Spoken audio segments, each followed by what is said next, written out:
할렐루야.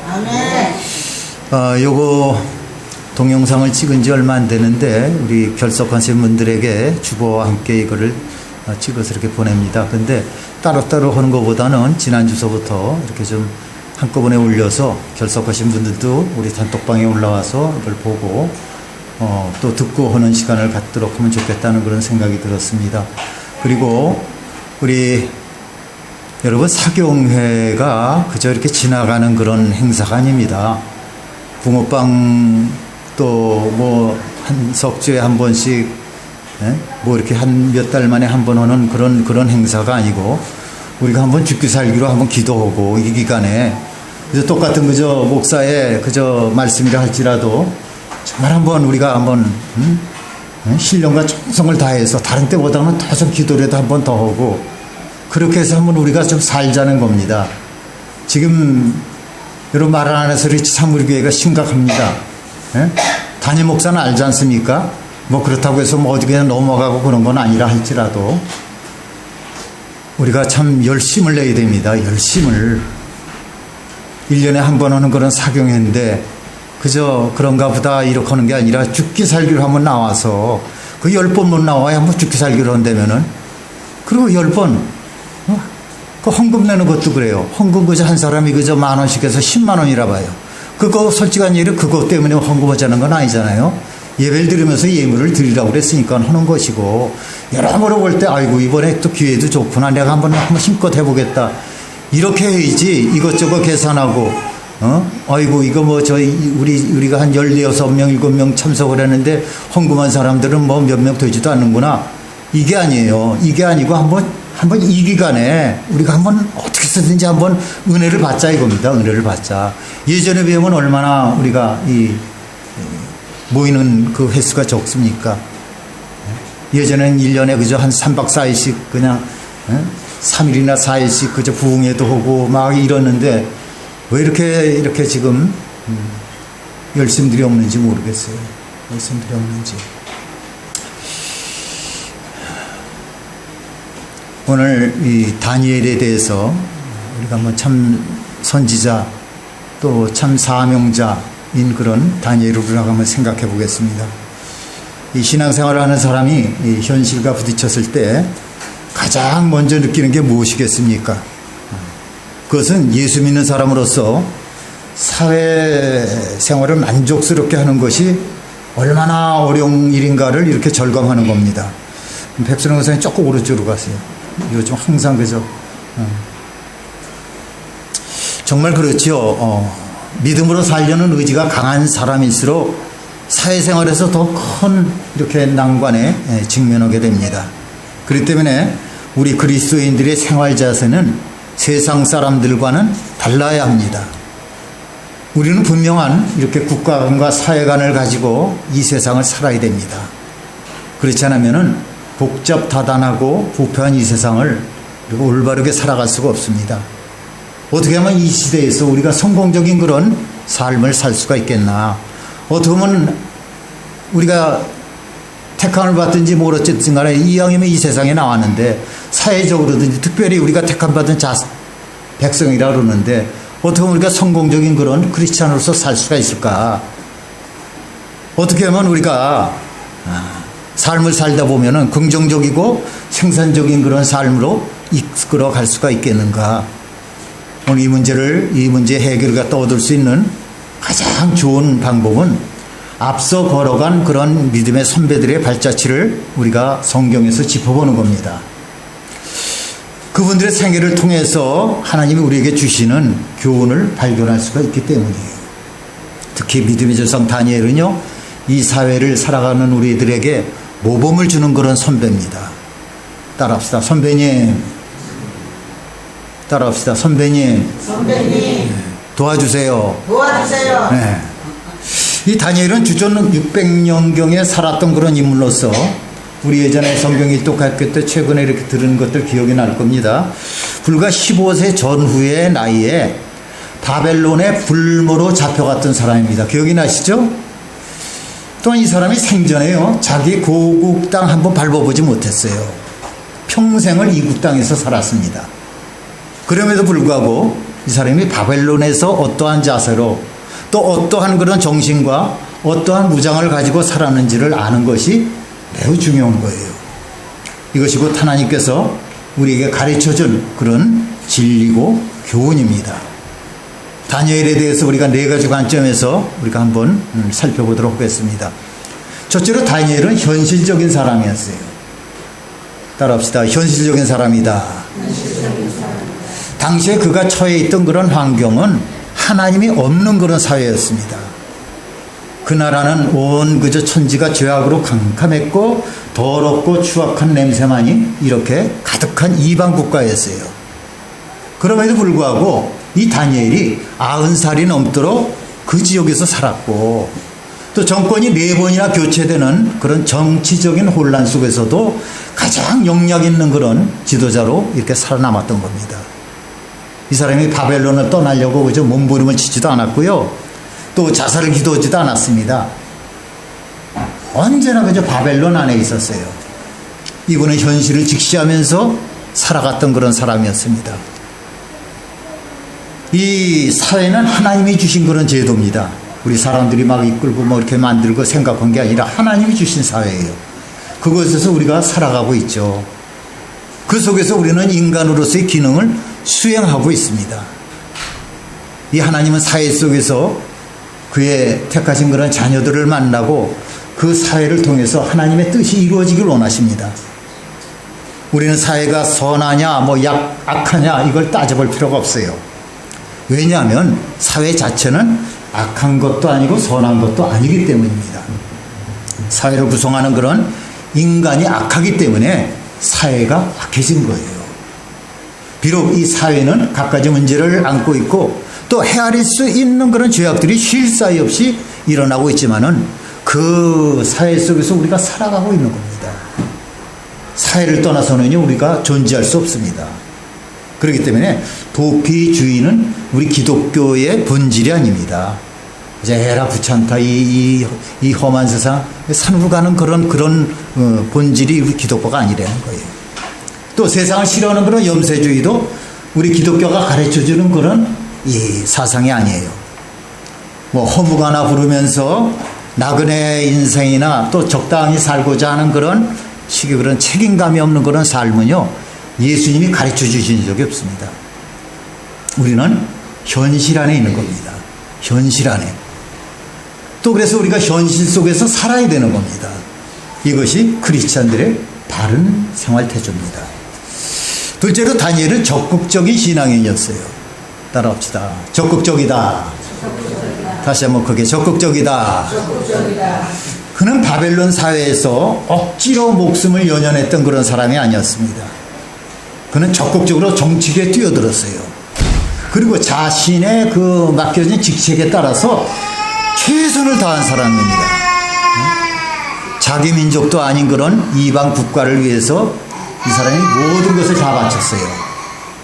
그래서 성경은 이 사람을 충성된 사람이라고 기록되어 하고 있습니다. 다니엘서 6장 4절을 보겠습니다. 이에 총리들과 고관들이 국사에 대하여 다니엘을 고발할 근거를 찾고자 하였으나 같이 합시다. 아무 근거 아무 허물도 찾지 못하였으니 이는 그가 충성되어 아무 그릇됨이 없고 아무 허물도 없었습니다. 다니엘은요 이 바벨론의 정계에서 성실한 사람, 유능한 사람, 그리고 정직한 사람으로 정평이 나 있었습니다. 그런 까닭으로 나라 안에 어떤 어려운 문제가 발생할 때는 늘 그의 이름이 거론되고 있어요. 어려운 문제를 해결하기 위해서 가장 먼저 자문을 구해했던 그런 사람이 다니엘이었던 거예요. 뭐 어려운 일이 있고 뭘 풀어야 될 일이 있으면 제일 먼저 다니엘을 찾아가는 겁니다. 그렇기 때문에 알려는 져 있겠지만 이 사람을 시기하는 사람도 참 많았다는 거예요. 질투. 마귀들뿐만 아니라 사람들까지도 이 사람을 시험했습니다. 일단 그 사람들이요 이 다니엘을 갖다 모함하려고 그에게서 허물을 찾으려고 가진 노력을 다했다는 거예요. 그러나 그에게서는 아무런 허물도 찾아볼 수 없다고 성경은 기록하고 있습니다. 또한 이 다니엘은 자기 일에 매우 성실했던 사람입니다. 그는 자기가 맡은 그런 생업에 또 자기가 맡은 그런 모든 일에 최선을 다한 사람이에요. 우리는 모든 분야에서 최선을 다해야 됩니다. 믿습니까? 주님이 우리 예수 믿는 사람들을 향해서 세상이 뭐라 그랬어요? 그렇죠. 소금이라 그랬습니다. 소금. 소금은 골고루 뿌려져야 자기 역할을 할 수가 있죠. 이와 같이 우리도 이 사회 전반의 모든 영역에서 활동을 해야 세상의 부패를 막는 그런 소금의 역할을 할 수가 있는 거예요. 만약에 신앙이 좋은 그런 크리스찬들이요, 교회 일에만 그저 많이 투입이 되고 또 비교적 깨끗하다고 하는 그런 교육교나 또 어떤 특수한 분야에만 그저 이렇게 우글대고 있다면은 그것은 소금을 한 곳에다 쏟아 붓는 것과 마찬가지인 겁니다. 제가 미국에서 뭐 제 생각대로 제 의지대로 신학교에 입학한 건 아니었어요. 어떻게 하나님의 섭리긴 했지만은 저와 같이 일을 하시던 그런 안수 집사님이 저를 어느 날 그냥 신학교에 입학을 시켜주시고, 그래서 그때는 아주 가볍게 다녔습니다. 또 언젠가 제가 간증을 했었지만은 그 신학교를 제가 이 한국에서 테이프를 듣고 한 7, 8년 전에 테이프를 듣고 그저 어떻게 왜 그랬는지 그 학교를 들어가고 싶다고 하나님께 무릎을 꿇고 기도를 했어요. 근데 7, 8년 후에 미국 가니까 그 학교를 제가 입학을 하게 된 거예요. 근데 그 당시에 제가 목사님 댁에서 있었는데 갈 데가 없어서 저 혼자 미국을 들어갔기 때문에 제가 이제 일하는 그 직장까지 태워다 줘야 돼요. 미국에서 버스를 타고서 직장 생활하는 데는 그저 힘들긴 합니다만은, 그런데 거기 김성삼이라고 하는 그런 집사님이 계세요. 남자 집사님인데 저보다 한 5살 정도 많으신 것 같아요. 이분이 아내가 간호사고 뉴욕에 있는데 서로 이렇게 떨어져 살고 있습니다. 근데 이분이 좀 불만이 많아요. 불만이 항상 얼굴을 이렇게 찡그리고 있고. 근데 이분이 자기가 나가야 되는 그런 사업처하고 제가 있는 직장하고 이렇게 떨어져 있는데도 불구하고 아침마다 거길 찾아서 저를 태우고 거기까지 데려다주고 그다음에 자기 직장을 갑니다. 그래서 제가 하루는 가면서 제가 신학교 입학을 했습니다. 그랬더니 이 사람이 놀래요. 놀라면서 형제님 꼭 입학을 신학교를 들어가야만 됩니까? 이렇게 묻는 거예요. 왜 그래요? 제가 들어가려는 게 아니라 그저 손봉삼 집사님이 그렇게 나를 그렇게 입학을 해놨다고 그렇게 얘기를 했더니 정색을 하면서 목회로 하실 겁니까? 그래요. 그래서 난 지금 같은 생각도 없습니다. 그런데 내가 이런 간증이 있습니다. 한국에서 테이프를 듣고 이 신학교를 알아서 그걸 놓고 기도를 했는데 이렇게 됐네요. 했더니 지금 신학생들이 얼마나 많냐. 그때가 30몇 년 훨씬 전인데도 신학생이 지금 얼마나 많냐. 할 곳이 얼마나 많으냐. 꼭 신학교들을 들어가야 되냐. 이런 얘기를 갖다 한 기억이 납니다. 이런 얘기는 기억이 나요. 여러분, 하나님은요, 우리 예수 믿는 크리스천들이요, 골고루 생활전선에 그저 뛰어들고 사회 각 분야에 들어가서 활동하기를 원하십니다. 은혜 받았다고 해서 꼭 신학교 들어가고 뭐 대학원 들어가고 이것만이 아니고, 물론 사명을 받고 또 그렇게 해서 처음에는 공부하겠다는 마음으로 들어가서 나중에 목회를 하는 경우도 있겠지만은 사회 각 분야에 가서 활동하기를 원하시는 거예요. 그래야만이 사회가 변하기 때문입니다. 일전에 제가 사석에서 들은 이야기입니다. 어떤 믿음 좋은 분이요, 모 기업에서 중견사원으로 일을 하는데 최근에는 이 반개회사인, 그러니까 이제 그 회사의 밑으로 이렇게 딸린 그런 회사들이 있지 않습니까? 뭐 색교회사랄까, 뭐 하여튼 반개회사인 맥주를 만드는 회사로 발령이 났다는 거예요. 그때 이분이 마음에 심한 갈등을 느꼈다는 거예요. 이 크리스찬으로서 술공장에서 일을 하다니 내가 이 일을 해야 되나 말아야 되나 깊은 고민에 빠졌다는 거예요. 그런데 고민할 만도 겠죠. 제 생각을 말씀드린다면은 우리 예수 믿는 사람이라면은 될 수 있는 대로 그저 술공장이 아닌 그런 다른 직장에서 일을 하면 좋겠지요. 그렇지만 굳이 그것을 피하지 않아도 된다고 저는 생각합니다. 굳이 술공장이라도. 왜? 술을 만드는 공장에도 잃어버린 영혼들이 너무나 많기 때문입니다. 술공장에도 크리스찬들이 들어가야 되는 거예요. 그래야만 크리스찬이 소금의 역할을 할 수가 있는 겁니다.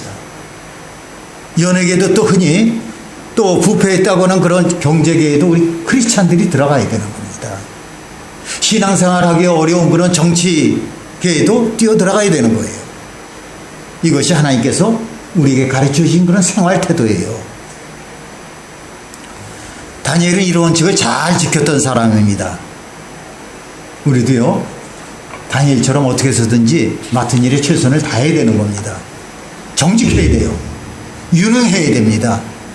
어떤 이유에서도 세상 사람들에게 이 흠을 잡혀서는 안 되는 겁니다. 권위가 떨어져요. 권위가 믿는 사람으로서. 아까 제가 설교 시작 전에 여러분들에게 들어서는 좀 언짢은 그런 얘기를 한 것 같은데, 우리 교회도 언제부터 이렇게 됐나? 제가 책임이 참 큽니다. 제 책임이 큰 것 같아요. 매번 특별한 우리가 행사를 할 때마다 제가 많이 회개합니다. 하나님, 제가 권위가 떨어지게끔 했군요. 제 권위가 이렇게 바닥으로 밀어냈군요. 그러니까 우리 성도님들이 계산을 하고 인색하고 나오는데 그저 주저하고 기회를 줬는데도 불구하고 주저하고, 그저 한 사람만이라도 조금만 이렇게 열심을 확 이렇게 튀어나와서 우리 교회 내에서 그저 하나님 눈에 확 띄울 텐데, 하나님, 제 책임이 큽니다. 제 책임이 큽니다. 이렇게 적어합니다. 예수 믿는 사람으로서 세상 사람한테 흠잡히면 안 되는 거예요. 모교의 장로님은요, 직장에서 아주 유능한 분으로 이렇게 정평이 나 있는 분입니다. 그런데 이 사람이 철야 기도회를 이렇게 자주 하다 보니까는 낮에 사무실에서 종종 조는 일이 있답니다. 가끔이 아니라 종종 조는 일이 있대요. 여러분, 이분의 이러한 태도가 바람직한 겁니까? 기도를 많이 하기 때문에 가끔 졸 수도 있다고 직장에서 이해를 구할 수가 있겠습니까? 그렇지 않습니다.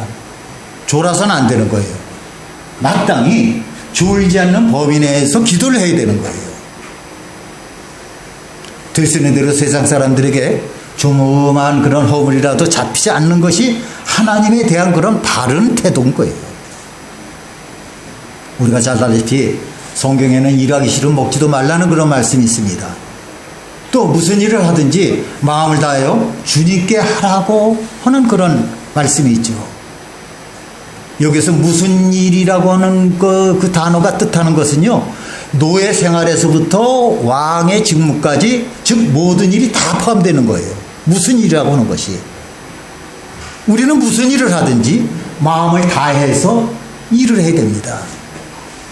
이 세상에서는 적당히 해도 된다는 그런 사고방식은요, 이 성경이 가르쳐 주는 것이 아닙니다. 여러분, 최선을 다하길 축원합니다. 축원합니다. 하나님 앞에 책임을 다하는 그런 사람답게 자기 소임을 감당해야 되는 거예요. 이것이 다니엘이 우리에게 가르쳐준 그런 생활의 태도입니다. 셋째로, 다니엘은 참된 신앙이었습니다. 따라합시다. 참되다. 다시 한번 참되다. 바르다. 그는 자기가 하나님을 섬기는 사람이요, 이렇게 선택받은 이 선미라는 사실을 바벨론에 입국하자마자 분명히 밝혔어요. 15, 16밖에 안 된 그런 어린 소년이지만은 그가 자기가 어떠한 사람이라는 것을 조금도 꺼리지 않고 밝혔습니다. 우리가 이제 성경 읽다 보면 알죠. 예전에 우리 설교 때도 들으셨겠고. 왜냐하면 이 사람은 비록 어리지만 참된 신앙이었기 때문이에요. 그리고 그는요, 이 바벨론 왕 앞에서 꿈을 해석한다든지 국가의 어려운 그런 문제를 해결한 다음에는 꼭 한마디를 잊지 않았습니다. 뭐라 했냐면, 왕이시여, 그것은 제가 한 것이 아니라 하나님께서 하신 것입니다 라는 말이었어요. 하나님께서 하신 겁니다. 이분이 참된 신앙의 소유자고 또 분명히 신분을 밝히는 그런 신앙인이었습니다. 또한 다니엘은요, 주관이 아주 뚜렷한 사람이었습니다. 다시 말해서 기독교의 사회관, 기독교의 정치관, 기독교의 문화관에 대해서 분명한 확신을 가지고 있던 사람입니다. 여러분, 하나님이 우리 성도들에게 요구하는 것이 뭡니까? 우리가 그저 칼이나 총으로 또는 다른 어떤 수단으로 이 사회를 개혁하기를 원하겠습니까? 이 정부가 지금 바뀐 지가 2년이 훨씬 넘었는데 계속 개혁, 적폐청산 막 이럽니다. 피곤할 수가 있어요. 총으로, 칼로, 다른 방법으로 개혁하는 걸 하나님께서 원하십니까? 아니에요. 하나님은 우리가 뚜렷한 주관을 가진 그런 크리스찬으로서 이 사회를 변화시키기를 원하시는 겁니다. 세상 어떤 곳에나 들어가서 누룩과 같이 이 하나님의 자녀로서 사명을 다 해주시길 바라는 것이 우리 하나님이세요. 우리가 잘 아는 대로 사회는 절대로 완전해질 수는 없습니다, 여러분. 아무리 그저 집어넣고 그저 몰수하고 막 이런다 할지라도 완전해질 수 없는 것이 이 사회예요. 이 세상의 문화는 절대로 선해지지가 않습니다. 그리고 결국은요, 그 악으로 인해서 망하고마는 거예요. 그런데 왜 하나님께서 그곳에다가 그의 자녀들을 남겨두시는 것입니까? 그 이유는 사회 구석구석마다 우리 크리스찬들이 들어가서 참 신앙인으로서의 그런 빛의 사명으로, 소금의 사명으로 바로 감당하게 하시기 때문에 하나님이 영광을 받으시려고 그러는 거예요. 또 이들을 통해서 잃어버린 영혼들을 구원하시길 원하십니다. 다니엘은 자기 신분에 대한 그런 어떠한 도전에도 피하지 않았어요. 우리 예수 믿는 사람들이 이렇게 받아야 되는 그런 도전에는 여러 가지가 있습니다. 그러나 가장 심각한 도전은 신앙이라고 하는 그런 주체성에 대한 그런 도전이에요. 당시 다니엘을 시기했던 사람들은요, 그를 함정에 몰아넣기 위해서 아주 장꾀를 많이 부렸습니다. 그 결과 그에게 아주 큰 시험거리를 이렇게 안겨주었어요. 이것이 오늘 우리가 읽은 본문 말씀입니다. 그 내용이 이렇습니다. 30일을 기간을 정해가지고 임금님에게 그 기간 동안 경배를 나오고 임금님에게 기도하는 것 이외에는 어떤 대상이라도 기도하면 안 된다는 그런 조항을 붙였습니다. 만약에 그 조항을 어기는 사람은요, 사자굴에 던져 넣는다는 그런 법령을 만들어서 왕의 승인을 받아냈었습니다. 이때 다니엘이 어땠습니까? 왕이 그 법령을 조인하고 이미 그 법령이 그 효력이 발휘된 것도 이렇게 잘 알면서도 이분이 집에서 예루살렘 쪽으로 이렇게 창문을 열고 종전과 같이 똑같이 하루에 3번씩 하나님께 기도를 했다는 거예요. 결국 그러한 사실이 알려져서 이 사람이 어디에 들어가죠? 사자굴 속에 들어갑니다. 그러나 하나님이 어떻게 했어요? 살려주셨어요. 이 다니엘이 참 신앙이기 때문에 도전을 받았다는 것이고, 하나님을 의지함으로써 그 도전을 물리치고 승리할 수밖에 없었습니다. 성경 디모데후서 3장 12절을 보겠습니다. 무릇 그리스도 예수 안에서 경건하게 살고자 하는 자는 같이 합시다. 박해를 받으리라. 여러분, 참 신앙인 바른 크리스찬은요, 도전을 받게끔 되어 있습니다. 다르게 사는 그런 신앙이고 하나님 기뻐하시는 그런 신앙인인데 도전이 없으면 그거는 좀 뭔가 이상하거나 뭔가 알려지지 않은 것이 있는 거예요. 그래도 결백하게 살려고 하는 그런 사람일수록 세상으로부터 도전을 받는 일이 많아요. 적들이 많이 있습니다. 뭔가 좀 해보려고 하고. 하나님 법대로 충성되이 살려고 하는 그런 사람은요, 도전을 받을 수밖에 없는 거예요. 미움도 받을 수 있죠. 왕따시키죠. 심지어는 생명의 위협도 느낄 수가 있는 겁니다. 그러나 여러분, 우리는 어떠한 도전이라 할지라도 그 앞에서 쓰러지면 안 되는 겁니다. 다니엘은 어떤 도전 앞에서도 굴하지 않던 사람이었습니다. 그는 자기의 생명을 내어놓아야 할 때를 분명히 아는 사람이었어요. 아무 것이나 그저 되는 대로 적당히 넘기는 사람이 아니었다는 겁니다. 그렇기 때문에 하나님이 그를 도운 거예요. 다니엘을 도운 겁니다. 오늘날 우리들에게 있어서의 가장 심각한 문제는 많은 크리스찬들이 도전을 두려워한다는 거예요. 겁내한다는 겁니다. 피하려고만 한다는 겁니다. 우리가 사회에서 여러 가지 도전을 받죠. 여러 가지. 신앙인으로서 받는 그런 도전이 적지 않습니다. 그럼 여러분들은 이 도전에 대해서 어떻게 대처를 하십니까? 혹시나 다른 사람에게 오해를 받지 않겠나? 혹시나 내가 다른 사람에게 미움을 사지 않을까 하고 머뭇거리지는 않나요? 우리는 마땅히 도전 앞에서 과감히 대처해야 됩니다. 과감하시길 축원합니다. 축원합니다. 이 크리스찬이 도전 앞에서 분명히 대처하지 못하기 때문에 무력한 그런 크리스찬이 되거나 맛을 잃어버린 그런 소금이 되는 겁니다. 만약에 다니엘이요, 무서운 아주 크리스찬이었다면은 바벨론 정권이 4번이나 바뀌는 사이에 기도새도 모르게 그의 이름은 아마 사라졌을 겁니다. 여러분, 4번이에요. 한 번 정권 받을 때마다 그 줄줄이 수갑을 차고 드러난 사람들이 얼마나 많습니까? 존재도 없이 사라졌을 거예요. 존재도 없이. 그 좋은 예가 과거 우리나라의 정치계를 한번 이렇게 돌아보면 알 수가 있죠. 도전을 봤을 때 크리스찬으로 과감하게 이렇게 대처하지 못한 정치하는 그런 사람들의 그 지위가 오래간 적이 있습니까? 장선예가 있습니까? 뭐 크리스찬 국회의원이 그저 국회의원 전체의 그저 4분의 1이다 뭐 5분의 1이다 이런 때 장수한 사람들이 있어요. 오히려 역사에 오점으로 남기는 그런 정치인으로 기록되어 있는 사람들이 더 많은 겁니다. 비단 정치계뿐만 아니에요.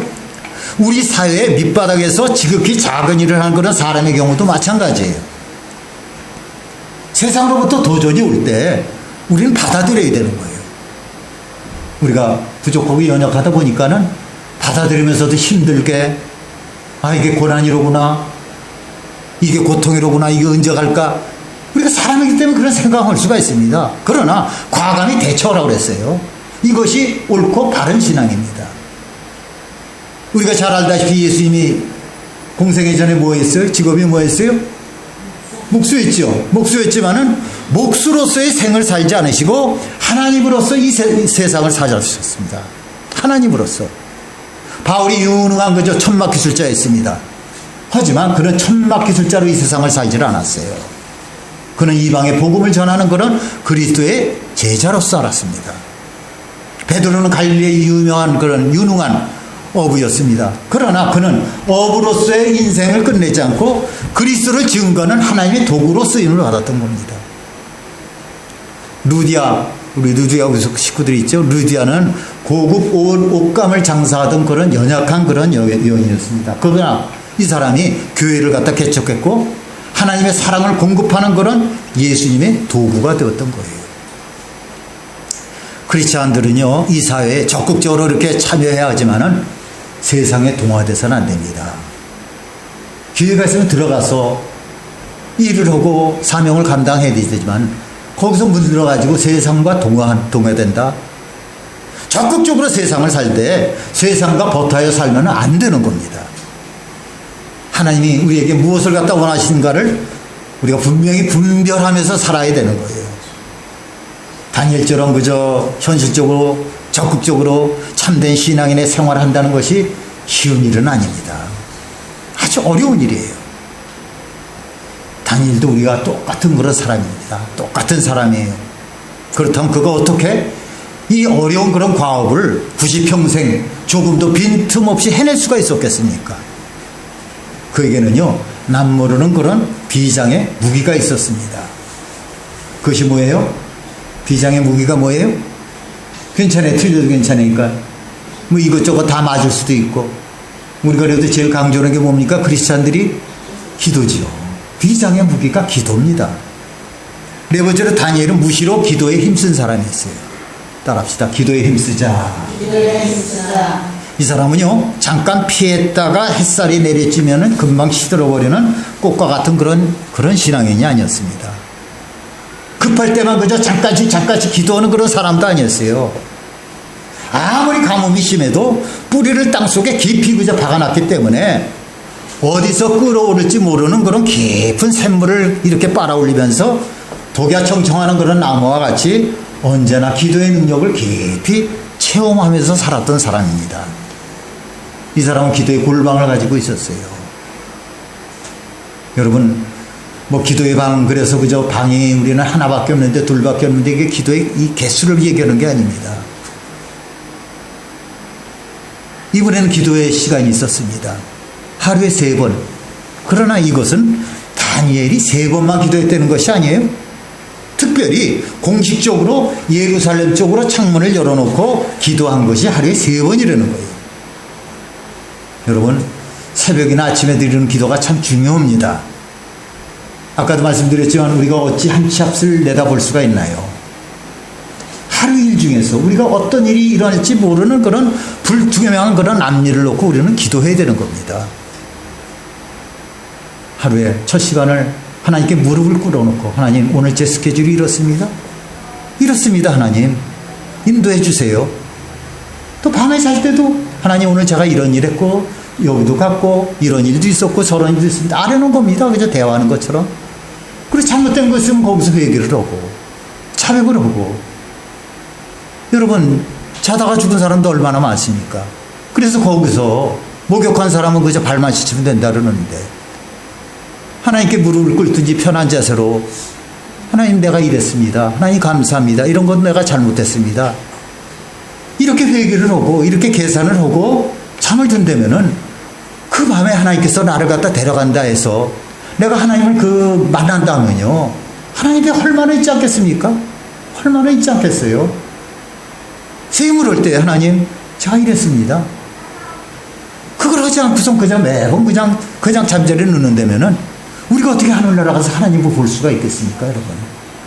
길게 하고 많이 하고 그것이 중요되는 게 아닙니다.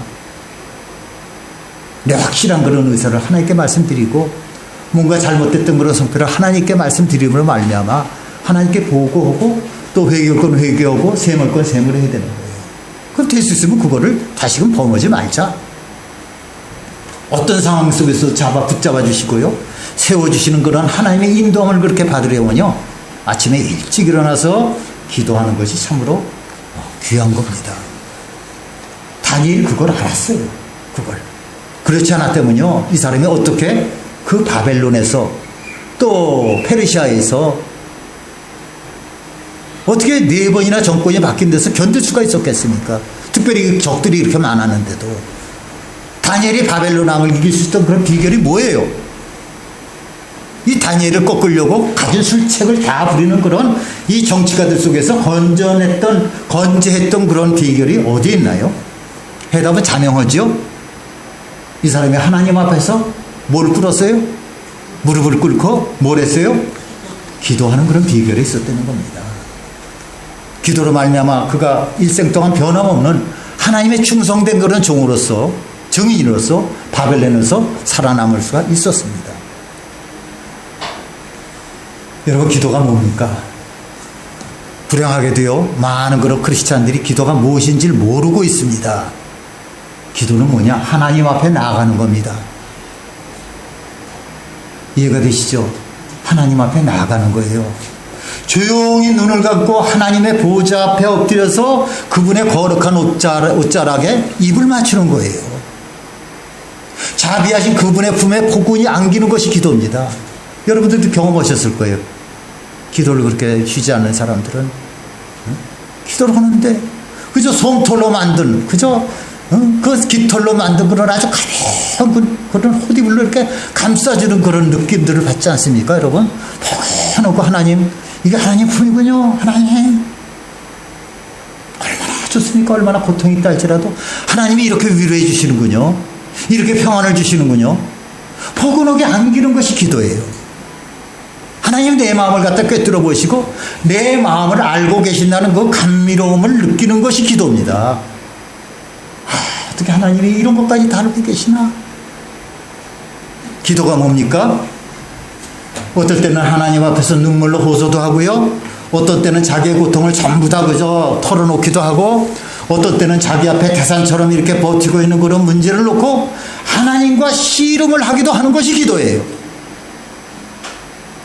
어떤 때는 이 땀이 몸을 적실 때가 있고 어떨 때는 천사들과 천상에서 하나님이 주시는 그런 놀라운 은혜 속에서 시간 가는 줄 모르고 즐기는 것이 기도입니다. 기도가 여러분 그저 고달프고 그저 힘들고 피하려고 하는 게 아니에요. 즐기는 것도 기도입니다, 여러분. 맨날 우리가 범인인데 맨날 그저 즐기기만 할 수가 있겠습니까? 이 비밀에 무기가 있었기 때문에 이 다니엘이 지칠 줄 몰랐습니다. 이 기도에 은밀한 그런 셈이 있었기 때문에 다니엘은 갈증이 나질 않았어요. 이 사람이 기도함으로써 어떤 바벨론 사람보다도 그 지혜가 뛰어났습니다. 이 사람이 기도함으로써 자기 앞에 놓인 그런 함정을 피할 수 있는 그런 지혜를 얻었어요. 그런 기도함으로써 바벨론의 방방곡곡마다 하나님의 이름이 영광을 받을 수 있도록 했던 겁니다. 그런 문제가 있을 때만요 기도함으로써 놀랍게도 하나님이 해결해 주신 것을 체험했습니다. 여러분, 이것이 기도의 능력입니다. 이 느부갓네살 왕은요, 이 다니엘의 이 비밀 무기를 몰랐어요. 바벨론 사람 아무도 몰랐습니다. 하나님과 다니엘만이 알았어요. 오늘 우리가요, 이 사회생활에서 바로 하기 위해서는 이 비밀 무기가 참 필요한 거예요. 우리가 이 세상에서 크리스찬으로서 승리하려면 이 비밀 무기가 필요한 겁니다. 야고보서 1장 5절을 보겠습니다. 한번 뜻을 생각하면서 천천히 읽읍시다. 시작. 너희 중에 누구든지 다 부족하거든 모든 사람에게 후히 주시고 꾸짖지 아니하시는 하나님께 구하라. 그리하면 주시리라. 그리하면 주시리라. 지혜가 부족할 때에 찾아갈 곳이 어디예요? 기도의 골방입니다. 여러분에게는 기도의 골방이 준비되어 있습니까? 시간이 가는 줄 모르고 그저 어느 시간이든지 하나님 앞에 엎드릴 수 있는 그런 기도의 골방이 있나요? 목이 컬컬하고 이 마음이 답답할 때 들어가서 실컷 마실 수 있는 그런 은혜의 생수가 여러분들에게 있습니까? 기도가 무엇인지 모르는 그런 사람은요, 이길 수가 없습니다. 이기지도 못하고 엄두도 못 냅니다. 이 다니엘이 기도함으로써 어떠한 그런 도전 앞에서도 두려워하지 않는 그런 용기를 얻을 수가 있었던 거예요. 사랑하는 성도 여러분, 여러분들은 기도에 힘쓰는 사람들이 되시길 축원합니다. 기도하지 않고서는 이 요지금 같은 세상을 어떻게 헤치고 나갈 수가 있겠습니까? 기도하지 않는다면 어디서 지혜를 공급받을 수가 있겠으며 어디서 새 힘을 얻을 수가 있겠습니까? 기도해야 됩니다. 왜 많은 크리스찬들이 이 사회에서 힘을 잃고 비틀거립니까? 왜 많은 크리스찬들이 좌절을 합니까? 기도가 무엇인지 모르기 때문이에요. 모르니까. 이렇게 그저 1년에 큰 행사를 앞두고도 그저 안 나가도 되고, 그저 컨디션이 좋으면 나오고, 조금 힘들면 못 나오고, 이것저것 비교하고, 기도가 뭔지 모르니까. 다니엘처럼 기도하는 사람 되시기를 축원합니다. 축원합니다. 우리도 현실을 사는 사람으로서 적극적인 그런 생활으로서 믿음으로 또 기도로 이 세상에 도전을 해보시길 바라겠습니다. 만약 이 한국교회가요, 다니엘이 감당했던 것 같은 그런 책임을 회피해버린다면은 우리에게는 희망이 없습니다. 희망이 없어요. 현실의 책임을 갖다가 회피하고 안일하게 안주하려는 그런 사람들만이 교회에 가득해 남는다면은 좋은 게 좋은 건데, 왜 목사님 자꾸 이렇게 행사를 만드나? 이렇게 안일한 그런 생각을 가진 사람들만이 교회에 남는다면은 오늘날 이 시대를 구원할 사람은 아무도 없는 겁니다. 아마 하나님이 단식하실 거예요. 단식. 이 다니엘처럼 기도로 무장하고 생활의 현장에서 승리하시길 바랍니다. 이것이 주님이 기뻐하시고 원하시는 길입니다. 이제 우리가 큰 소리로 기도하겠습니다. 하나님, 우리가 이제 다니엘과 같은 기도로 하나님 그런 사명자로 우리가 살기를 원합니다. 하나님 힘주시고 능력 허락하여 주시옵소서. 지켜주시옵소서. 우리 주여 한번 부르고 우리 통성으로 기도하겠습니다. 주여!